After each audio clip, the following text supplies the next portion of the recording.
Bonjour à tous, merci encore de votre fidélité. Très heureux de vous retrouver pour ce nouveau numéro de School TV Le Mag. On est ensemble pendant une demi-heure pour faire le point sur la scolarité de vos enfants. Aujourd'hui, place à la réinsertion sur fond de transition écologique. C'est parti sans plus tarder pour le sommaire. Elles tendent la main aux décrocheurs. Les écoles Être connaissent un véritable succès en France. Elles forment les jeunes déscolarisés ou au chômage, au métier de la transition écologique. Mathilde Vessel se sort sa loupe.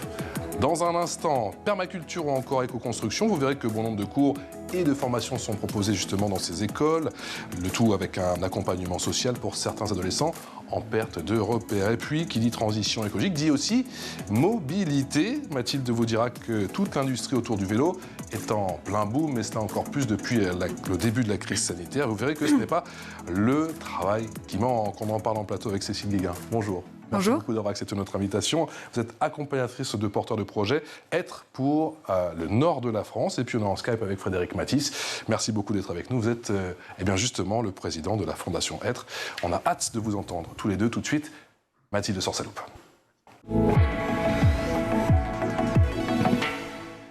Salut Mathilde. Salut. L'école Être, c'est quoi ? Eh bien, c'est un concept tout à fait nouveau et il faut le dire, plutôt prometteur. Il s'agit d'une association qui propose de faire découvrir aux jeunes les métiers de demain, c'est-à-dire les métiers de la transition écologique. On en parle beaucoup, mais qu'est-ce que c'est concrètement ? Alors, c'est une association déjà qui a été fondée en 2017. Elle regroupe 8 écoles Être sur tout le territoire français. Ça s'adresse à qui ? Elle vise les jeunes entre 16 et 25 ans qui sont éloignés de l'emploi, souvent sont en décrochage scolaire et qui cherchent aussi une réorientation, pourquoi pas. On parle de quel métier ? Ce sont des métiers de transition écologique manuelle, c'est ce que je disais un peu plus tôt. Plusieurs domaines sont concernés comme l'éco-construction, l'agriculture urbaine, réparation de vélos, économie circulaire ou encore des métiers dans les énergies renouvelables. Cette école Être, elle répond à quel besoin ? Alors, il faut savoir que ce sont les jeunes les plus touchés par le chômage. Les chiffres augmentent quand ces jeunes sont non diplômés. Ces emplois en plein essor sont une vraie solution d'insertion pour ces jeunes, justement. En chiffres, par exemple, pour vous donner une petite idée, 100 000 jeunes en France sortent du système scolaire sans diplôme et on compte 340 000 emplois de transition écologique. Donc, vous voyez, il y a du boulot. Et ces formations, justement, elles se passent comment, Mathilde ? Alors, c'est en 3 temps. La première phase est celle de la remobilisation d'une durée allant de 10 jours à 2 mois. L'objectif, il est d'acquérir les savoir-être de base. Et puis ensuite, vous avez la préqualification d'une durée de 3 à 6 mois et dont l'objectif est de définir son projet. Et puis enfin, la qualification, c'est celle d'obtenir un diplôme. Vous me voyez venir ? Ma traditionnelle question. Ça coûte combien ? Eh bien, écoutez, bonne nouvelle pour les jeunes qui nous écoutent ou qui nous regardent, c'est gratuit, mais on en reparlera justement en plateau sur peut-être le financement justement des écoles Être. L'expression orale avec nos invités, c'est parti. Avec Cécile Guéguin et Frédéric Matisse. Bonjour Frédéric, merci beaucoup d'être avec nous. La première école Être, vous y êtes, du coup, si je ne m'abuse, vous êtes à la Hache, ça se trouve à aller à 45 km, je crois, au sud-est de Toulouse. C'est quoi la recette du succès, alors que vous allez bientôt fêter justement vos 5 ans dans cette école ? Oui, en fait, l'histoire, elle commence dès 2004-2005, puisqu'on a créé une association à Toulouse.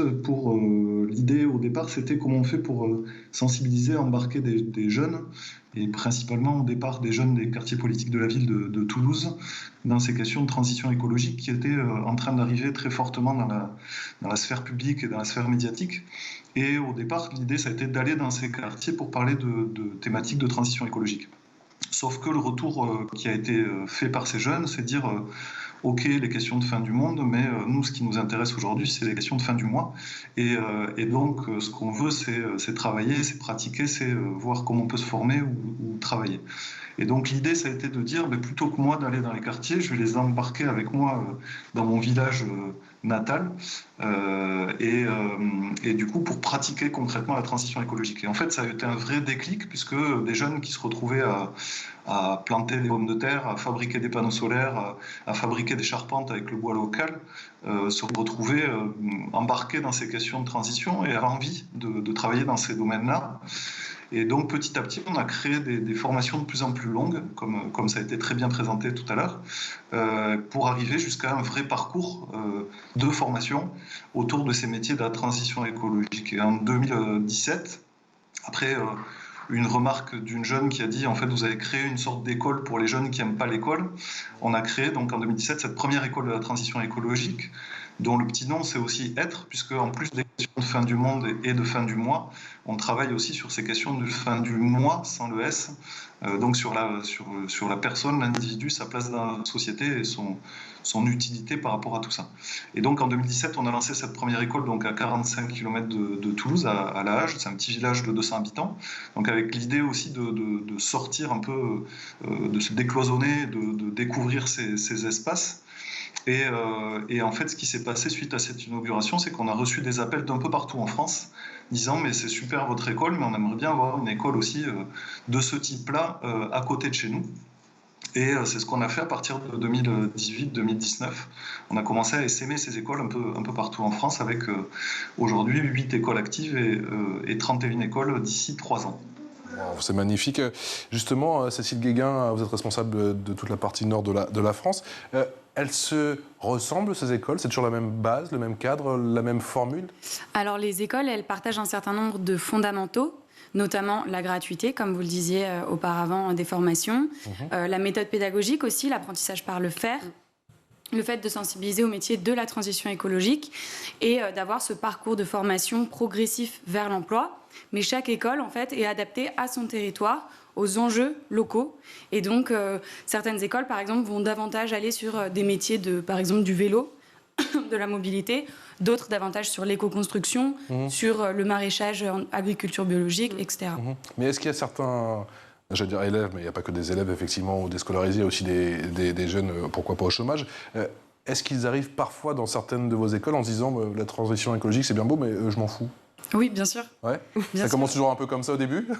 Oui, et en même temps, beaucoup ont aussi un malaise sur la société aujourd'hui. Ils n'avaient pas forcément mis de mots sur qu'est-ce que c'est ce malaise, pourquoi ils le ressentent. Et nous, on apporte certaines réponses. Certains s'en saisissent, certains avaient le besoin, d'ailleurs, de parler de transition écologique. C'est quoi ces réponses? Nous, de notre côté, on explique la transition écologique, ce que c'est, pourquoi c'est une transformation, un bouleversement aujourd'hui sociétal. Et en plus, on donne aussi des outils pour éventuellement se projeter dans cette transition écologique en faisant un travail qui va l'accélérer et qui va être vraiment en première ligne de cette transition écologique pour la rendre concrète. Frédéric Mathis, quels sont les bienfaits de s'expatrier pour tous ces jeunes, si je puis dire, à la campagne?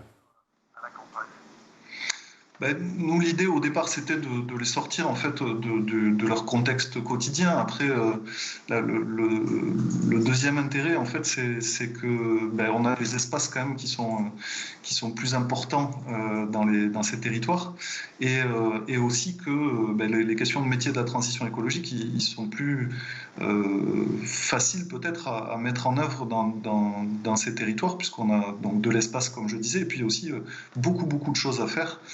Que ce soit sur les productions d'énergie, que ce soit sur la rénovation des bâtiments, que ce soit sur les questions de mobilité. Donc il y a un champ de possibles et de potentiel développement qui est très fort. Et puis moi-même étant aussi au départ originaire de ces territoires, l'idée c'était aussi comment on favorise la dynamique autour du développement d'activités, de développement de nouveaux projets sur ces territoires-là.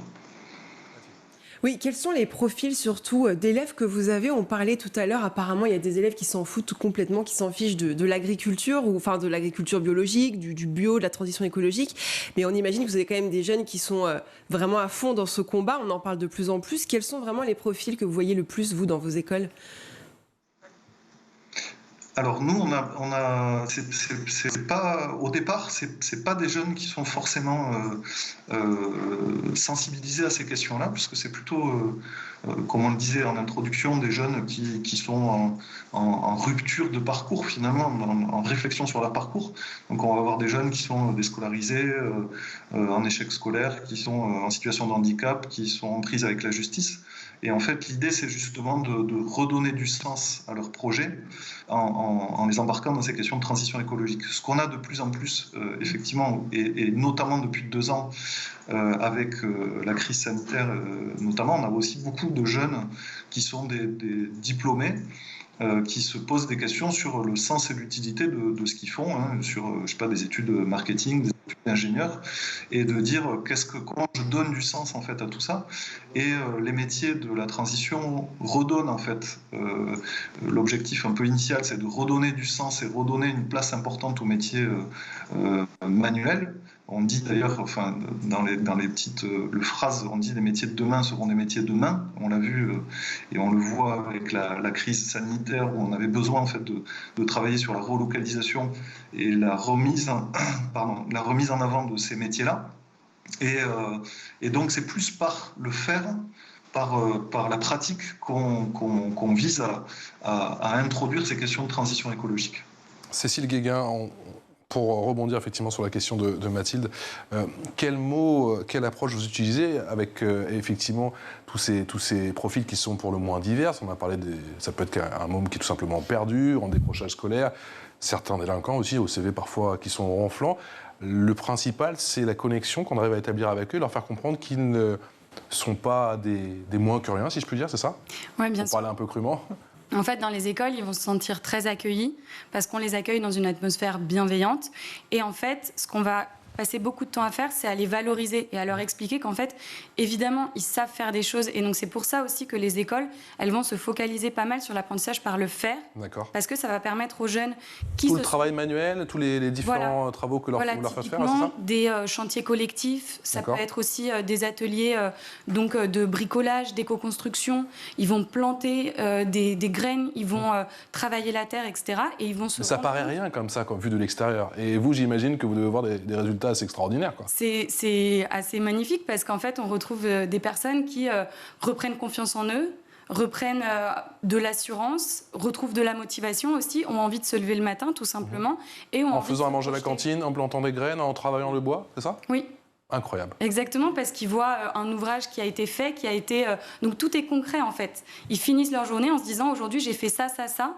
Et une fois, ça m'est arrivé, une jeune du coup à l'école Être Paris qui m'a dit j'ai l'impression que j'ai rien appris, mais parce qu'en fait elle avait fait tellement de choses dans le plaisir et elle n'avait pas appris dans la douleur que même elle avait du mal avec ses repères. Et donc en fait on a fait le bilan et elle était en mode mais j'ai appris plein de choses et en fait c'est génial. Et elle s'était affirmée et elle arrivait à se projeter maintenant dans sa vie. Pour qu'on comprenne bien, effectivement, Mathilde en a parlé en début d'émission, Frédéric Mathis, mais quels sont les différents types de formations que vous proposez? Quels sont les différents parcours au programme? Oui, mais comme ça a été présenté, en fait, on a 3 types de parcours, en fait, dont l'objectif, c'est d'aller chercher vraiment les jeunes, notamment, là où ils en sont dans leur réflexion et dans leur parcours. Donc, on a 3 types de formations. Une formation qui est remobilisation. L'idée, c'est de découvrir ces métiers, se remettre dans un projet et être dans une dynamique. Donc là, on est sur des parcours très courts qui vont durer 2 mois maximum.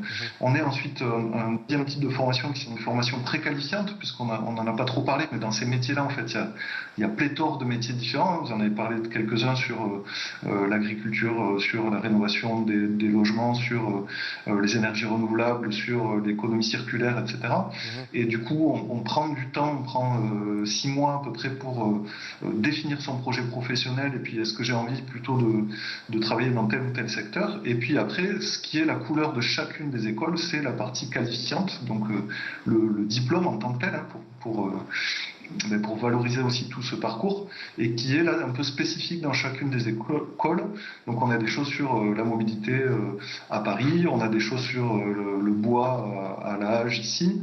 On a chaque école a un peu sa couleur métier selon les partenariats et selon les métiers qui ont été développés sur le territoire sur lequel l'école a été développée. Et pour qu'on comprenne bien, Frédéric Mathis, certaines formations débouchent sur des certifications professionnelles? Certaines formations, est-ce qu'elles débouchent sur des certifications professionnalisées? Tout à fait. En fait, aujourd'hui, le principe, il est que On va, pour l'instant, on s'appuie sur des formations existantes. Alors, ça va être des titres professionnels, ça va être des CAP, des CAP agricoles. Donc, c'est des formations qui existent, desquelles on a des cahiers des charges bien définis. L'étape aujourd'hui suivante, c'est deux choses. C'est qu'on va travailler en direct avec des entreprises pour répondre, en fait, aux besoins de formation des entreprises, aux besoins d'embauche des entreprises en direct. Notamment, on fait un travail avec des entreprises sur les énergies renouvelables pour construire des formations, puisqu'elles n'existent pas aujourd'hui sur ces secteurs-là. Et dans un deuxième temps, il y a aussi la construction de diplômes qui vont répondre en fait directement aux enjeux de transition écologique. Nous, ce qu'on dit, c'est que aujourd'hui, il y a quand même un mouvement d'investissement sur ces questions de transition écologique, et c'est heureux, même si on espérerait que ça soit encore plus, parce qu'il y a des enjeux, des urgences qui sont là. Mais il ne faudrait pas que demain la formation représente le goulot d'étranglement de la transition. C'est-à-dire qu'en gros, on peut mettre beaucoup d'argent, mais si on ne prépare pas en fait la main-d'œuvre et les qualifications et les compétences de demain, mais on sera bloqué pour développer la transition qu'on appelle de nos voeux. Cécile Guéguin, pour qu'on comprenne bien, ces jeunes, ils sont avec vous du lundi au dimanche ou comment ça se passe? Ça dépend des écoles?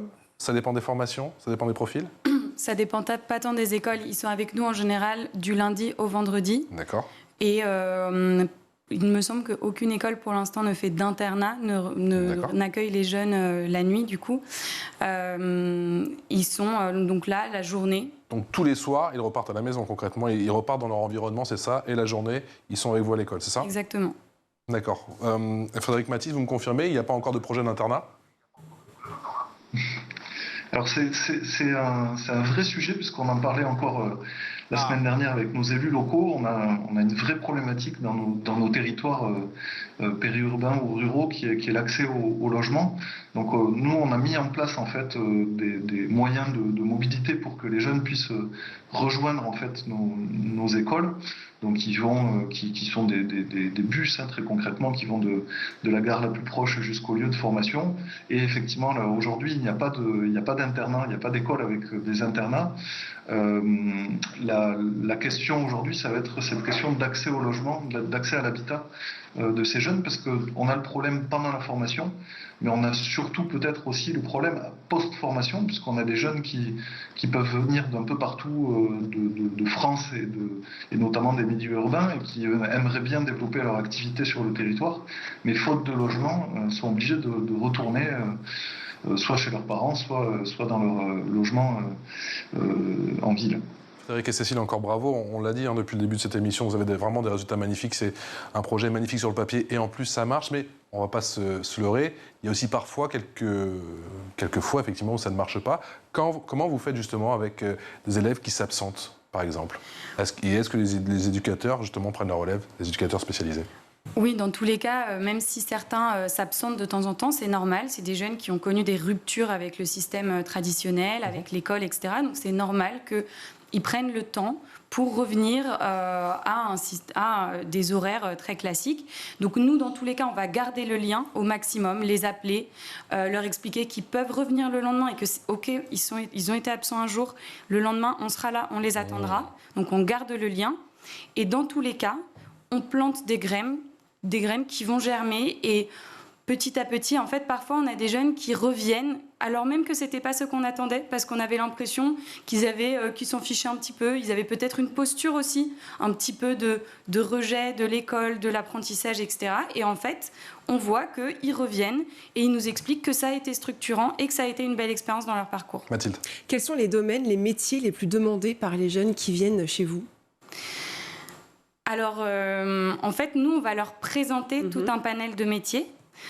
Donc, ça va être les métiers dans les énergies renouvelables, dans le maraîchage, dans l'éco-construction, la rénovation, le vélo, etc. Et en fait, il n'y a pas vraiment un métier. D'accord, il n'y a pas un secteur plus attirant pour les jeunes. Vous allez me dire que la transition écologique, c'est comme la banque, quoi. Il y a 1000 métiers, donc c'est ça. Voilà, mais d'où la pertinence, infini, en fait, d'ouvrir leur perspective parce qu'on a certains qui vont se prendre de passion pour un métier et c'était pas du tout ce qu'ils imaginaient en arrivant à l'école. Et justement, nous, en fait, ce qui va être la force de nos formations, c'est de donner des éléments très concrets aux jeunes pendant les formations pour qu'ils puissent se projeter ensuite dans leur métier en faisant des choix d'orientation qui sont en conscience. Parfois, on peut avoir des jeunes qui se disent « moi, j'aimerais trop faire de la menuiserie ». Et en fait, en testant dans l'école de la transition écologique, ils se rendent compte que c'est pas pour eux. D'accord. Ok, c'est pas grave. Au moins, ils le savent et ils le savent avant l'entrée en formation qualifiante. Donc, on va aussi éviter le décrochage en formation qualifiante. Mais ils vont aussi découvrir pendant leur passage à l'école être le vélo, le maraîchage. En fait, parfois, certains se disent, mais en fait, ça, j'ai aimé. J'ai aimé parce que c'était en extérieur. J'ai aimé parce que j'ai fait Ils se découvrent, en fait. Ouais. Voilà. Et ils vont rencontrer des professionnels sur leur lieu de travail qui parlent de manière, en général, très passionnée de leur métier. Et parfois, il y a un déclic qui se fait. Frédéric Mathis, ma question va peut-être... vous allez peut-être la trouver bête, je ne sais pas, mais est-ce qu'il y a des animaux dans toutes vos écoles? Et si oui, pourquoi c'est important?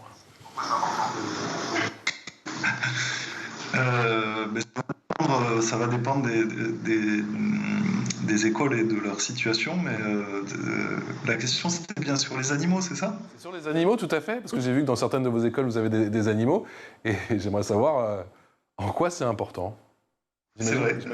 Oui, alors on a alors des animaux parce qu'il y a tout un travail de médiation animale en fait qui est développé dans pas mal d'écoles avec un lien qui est très fort avec certains jeunes et que ça débloque aussi certaines situations. Et donc effectivement il y a pas mal d'écoles. Je suis un peu surpris de la question, mais du coup c'est vrai que y a plusieurs écoles qui ont fait le choix d'avoir des animaux, notamment dans ce travail de médiation animale, et puis aussi sur certains dispositifs aussi de liens sur les métiers en termes de soins animaliers ou d'élevage, etc. On l'a compris, il y a les animaux, et puis pendant ces journées, il y a l'aspect cantine, on va y venir dans un instant, et puis il y a, je trouve ça très intéressant, ces retours d'expérience, j'ai l'impression. Je ne sais pas, ça se fait tous les jours, c'est rétex, comme on le dit dans le métier, en tout cas les policiers, les pompiers et autres gendarmes. Quelle est l'importance justement de ces débriefs quotidiens après la journée ? C'est fondamental parce que on est dans une manière d'apprendre où on va vraiment prendre les jeunes pour ce qu'ils sont, d'où ils viennent, où ils vont, et donc on va attendre d'eux qu'ils expliquent ce qu'ils ont appris, ce que ça leur a fait, Donc pour nous c'est important, et c'est important aussi pour nous remettre en question, pour accompagner le groupe au mieux. Et accompagner aussi chaque individu au sein de ce groupe au mieux. Vous y participez activement? C'est-à-dire que vous aussi vous prenez la parole, ou vous les laissez justement débriefer entre eux? Comment ça se passe? Ce qu'on va faire beaucoup, c'est on va les faire parler de leur journée, de ce qu'ils ont appris, ce qu'ils ont observé, est-ce que ça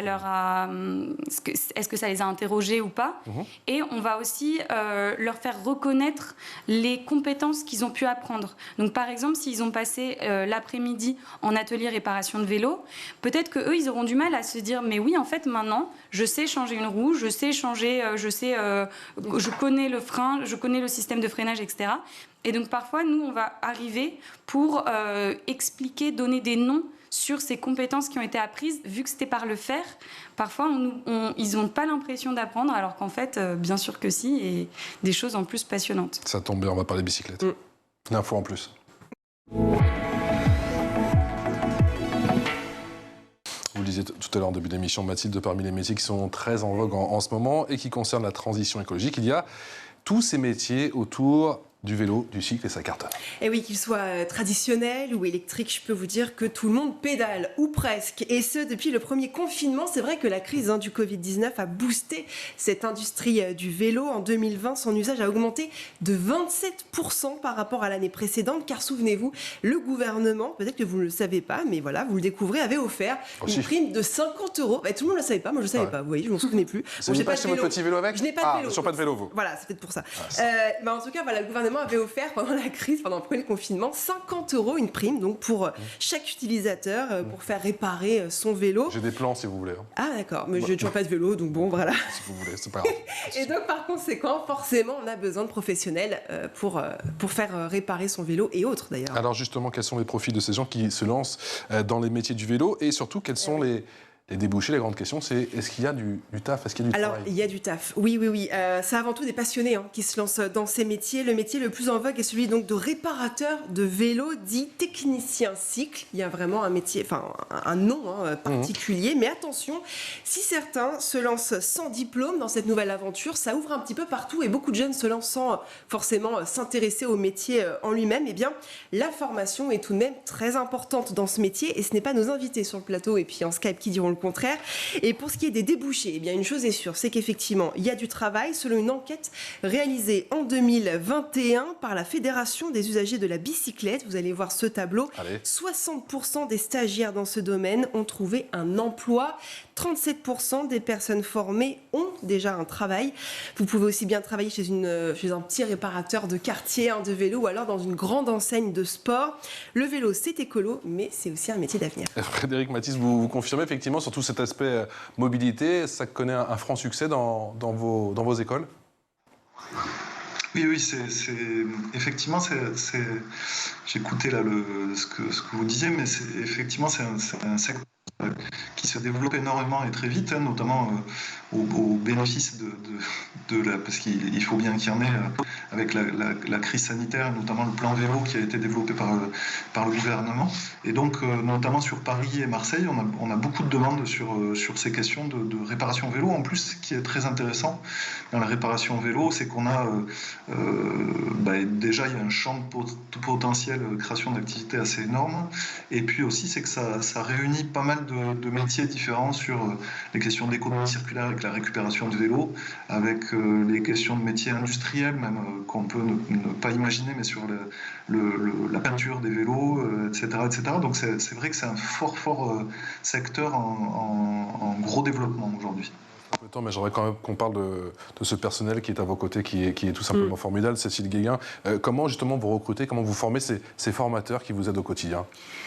Alors les formateurs qui effectivement font un travail assez incroyable parce qu'en même temps ils transmettent des choses très pratiques, en même temps ils accompagnent les jeunes dans leur évolution personnelle, professionnelle. Parce que vous avez parlé de tout le travail de groupe, beaucoup en groupe, ça compte cette dynamique de groupe, mais il y a aussi tous ces face-à-face, j'imagine, et il y a ce côté un peu en one-to-one, si je peux dire, qui est très important. Il y a le travail d'accompagnement, d'encadrement et d'accompagnement donc de ces jeunes vers une capacité à se projeter, vers la formation, vers l'insertion.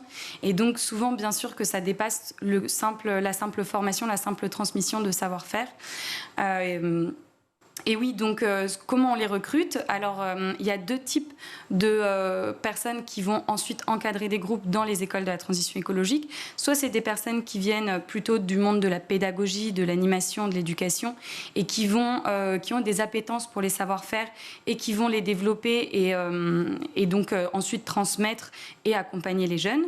Et de l'autre, on a un profil plutôt de professionnel, par exemple un menuisier qui a envie de transmettre et va donc développer ses compétences de transmission, de pédagogie au sein des écoles. Frédéric Mathis, un mot de conclusion peut-être, et qu'est-ce qu'on peut vous souhaiter pour la suite, au-delà de ce 5e anniversaire pour le site de l'AH, pardon. Oui, nous l'enjeu c'était vraiment au départ d'embarquer en fait aussi ces jeunes-là dans les questions de transition écologique. Le défi est au moins très modestement, mais en tout cas réussi sur ce volet-là. On a besoin aujourd'hui de développer encore ces écoles parce qu'il y a un fort besoin, comme on l'a vu, de formation, une forte appétence des jeunes sur ces questions-là. Donc on espère pouvoir se développer encore plus et surtout deux choses, c'est-à-dire d'embarquer avec nous dans ces réflexions et actions. D'un côté, les gouvernants sur ces questions-là. On a participé, nous, à la rédaction d'un article dans la loi climat pour faire prendre en compte en fait ces questions de formation. Donc on a besoin aussi que ça avance sur ces questions de compétences. Et d'un autre côté aussi des entreprises, puisque là on travaille de plus en plus aussi en direct avec des entreprises pour aussi faire évoluer en fait le cadre des compétences et des métiers qui sont développés, puisque en formant des jeunes qui sont de plus en plus conscients et qui ont de plus en plus d'envie sur ces questions de transition écologique, il faut les entreprises aussi fassent le pas et travaillent sur le développement de ces nouvelles compétences et de ces nouveaux emplois. Merci beaucoup à tous les deux. Merci encore pour votre temps. Merci pour vos témoignages.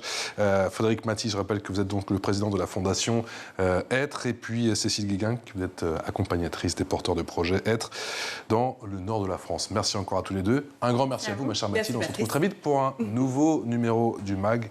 N'oubliez pas que vous retrouvez l'ensemble de nos émissions sur schooltv.com. Je vous souhaite une excellente journée en notre compagnie.